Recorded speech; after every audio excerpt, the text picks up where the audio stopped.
Hello again, it's Lori Gracie, TCEA Executive Director, here for part 2 of 4 powerful learning strategies to use in any content area. Glad you could join me today. We're going to be talking about 3 different things today. First off, we're going to be talking about highly effective strategies. And I think in order to really understand those and be able to use those, we need to know, what do we mean by highly effective? How can you tell if an instructional strategy is highly effective? And what should you expect to see your students doing if you're using a highly effective strategy? So we're going to talk about all 3 of those. All of these, the 2 I'm going to share with you today, can be used for remote learning or for regular teaching and learning. So let's talk about what a highly effective instructional strategy is. A strategy is a plan, obviously. It's not an activity, although it may look like an activity. It's a planned out event of how you're going to get learning into kids, okay? It is based on research, and it has to be based on really, really good research. We're going to talk a little bit about that. It should have a big impact on student achievement. In other words, it's not going to bring just marginal effects. It's going to have big effects on how the students learn and how long they can retain that learning. A highly effective strategy should work across grade and content levels, okay? It should really work in any subject area so that it is a tool you can use over and over again. And finally, it should actively engage students in the learning process. We want their brains to be engaged. We know that that's how learning is retained. So when you're thinking about a highly effective instructional strategy, we have to talk about effect size. And I know this is a terrible thing to do to you, but hang in there with me. This is really important. An effect size measures how likely it is that student achievement will be of value. And so you're going to get a number back from an effect size, and it's going to range from a negative number up to about 1.59, 1.57, okay? So it's in small increments. You have to understand what the number means. So we're going to look first in this red section. If you find out that a particular strategy has an effect size of negative 0.1, okay? What that means is it's actually going to cause students to lose learning. For example, retaining kids when they have failed a year, we know has a negative effect size. It actually hurts kids' learning. You wouldn't want to use it. If it's in this yellow section here, it has an effect size of 0.0 to 0.15.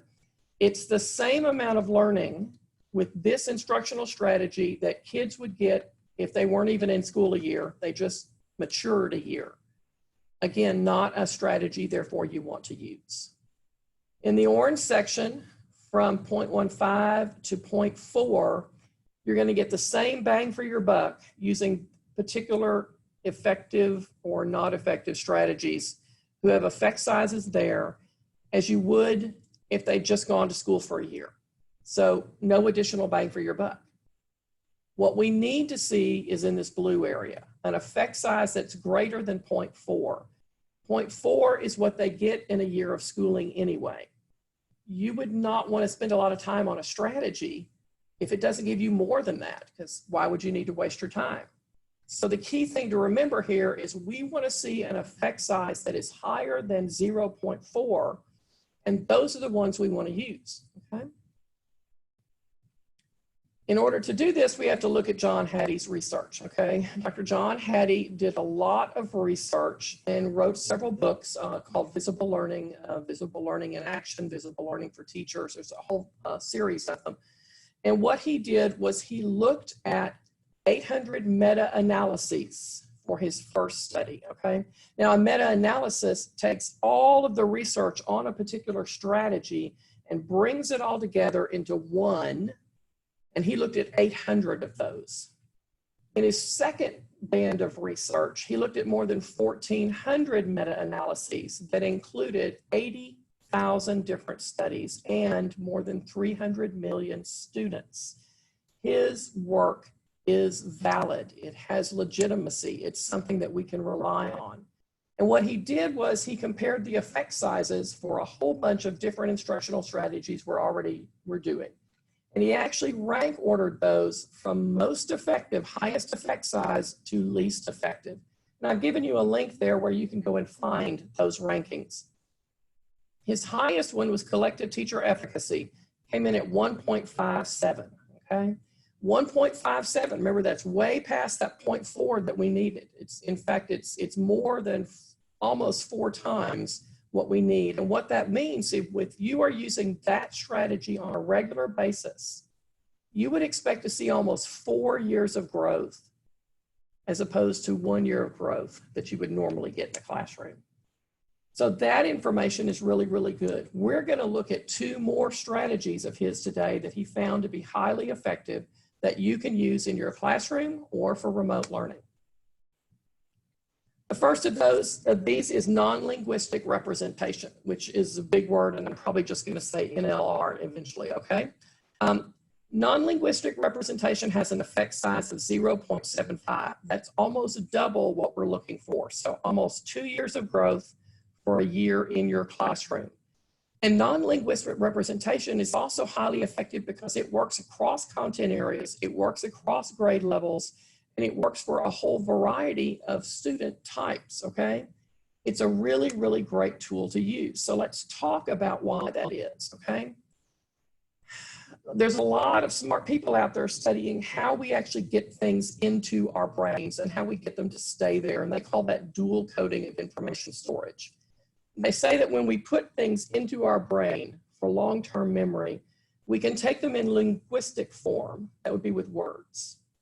But we can also take them in imagery form, and that would be with like, what do you see, what do you hear, what do you smell, what do you taste, what do you touch, all of those kind of things, okay? Those are the 2 ways we get things in our brain. Non-linguistic representation works because it allows us to connect what we already know to the new learning. And that helps to cement it in our brains, which we would want to have happen for students, right? If you're going to make it work, though, you know that the students have to elaborate on their prior knowledge. So they have to make those connections. And you also have to ask students to explain and justify how they are elaborating on that, okay?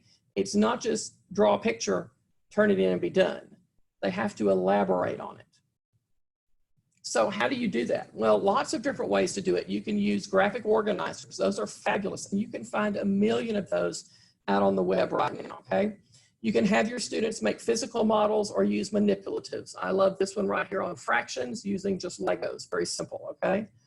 You can have them generate a mental picture. Stop and think for a minute what a half looks like. Think of a pizza, think of what a half looks like. So get that mental picture in their minds. You can have them do it by drawing their own pictures or using photographs, okay? Again, looking at those. You can also have them do it by engaging in a kinesthetic activity where they're touching and manipulating, okay? All of these are great ways to get non-linguistic representation of content into their brains. And by the way, it's not limited to content. Again, it works across any subject area. So whether you're a band director or you're a 3rd grade elementary teacher or you're the physics teacher at the high school, you can use non-linguistic representation. It also works exceptionally well with struggling students. So this is a very, very powerful tool to use. And remember, 0.79 effect size, almost 2 years of growth. The other strategy I want to talk to you about today is teacher clarity, okay? Teacher clarity has an effect size of 0.75, so again, almost 2 years of growth. And it's talking about focusing on student learning. So we're not going to talk about today, boys and girls, you're going to do, because doing things doesn't necessarily mean we learn. We're going to focus on the student learning, okay? That's a really important divider here. So you have to really retrain your mind as a teacher to think about what are the students learning, what are the students doing. 4 different areas of teacher clarity. The first has to do with how you are organized, okay? And it makes a difference whether you're organized or not, okay? The students need to understand the objectives, and we'll talk about that in just a second. You also have to make sure that the information, the way you're explaining the content is clear, it's relevant, it's accurate, and it's at a level that students can understand. And that, to me, can sometimes be a real challenge, okay? but it's very important. You also have to give them examples, okay? What does success look like when I learned this? How do I know when I've learned this? And it's not by a grade, because that really doesn't help kids. Different teachers grade different ways. It just doesn't help them. So what does success look like on here? And then I have to have time to practice. Guided practice and then independent practice. Those still really make a difference. And finally, we have to look at assessment, okay? We get feedback from the students on how they're doing, and we use that feedback to help the students move forward and to clarify. So an easy way to get started with teacher clarity is to make sure that your students can answer these 3 questions about everything that you're teaching and that they're learning. What am I learning, okay? This is those kids who go home and mom and dad say, hey, what'd you learn in school today? And they say nothing. Okay, you never want them to say that again. You want them to be able to say, I am learning how to add 2-digit numbers. And then slightly harder question, why am I learning it? Now this can be really difficult. Let's be honest. There are sometimes we have to teach things to kids that may or may not be of as much value out in the real world later on, okay? But it's something they need to learn. You don't want to lie to kids about this. You want to be honest and say, you're learning it because someday this will help you be a better thinker, or this will help you better organize your ideas, or this will help you be a better problem solver. Don't lie, but do give them a reason for why they're learning it. Learning has to be relevant for it to stay in our brains. And then the third question that your kids need to be able to answer is, how do I know when I've learned it? And again, it goes back to, what does success look like? What am I able to do differently now that I've learned this content that I was not able to do before?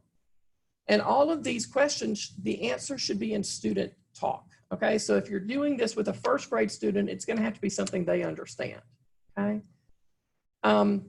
A lot of places have you put the objectives on the board, and that, quite frankly, according to the research, really doesn't make a huge difference because nobody reads them.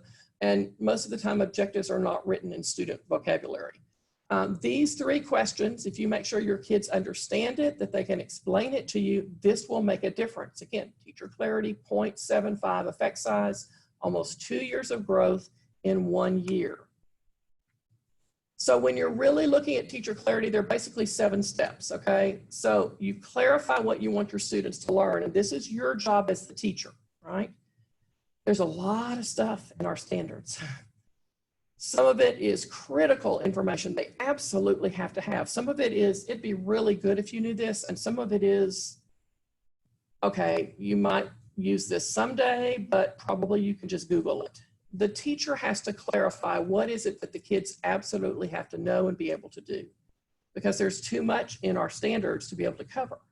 Once you've clarified that, then you're going to go ahead and plan your summative assessment. So we're doing backwards design here, okay? We've defined the learning, and now we've talked about how we're going to assess that learning.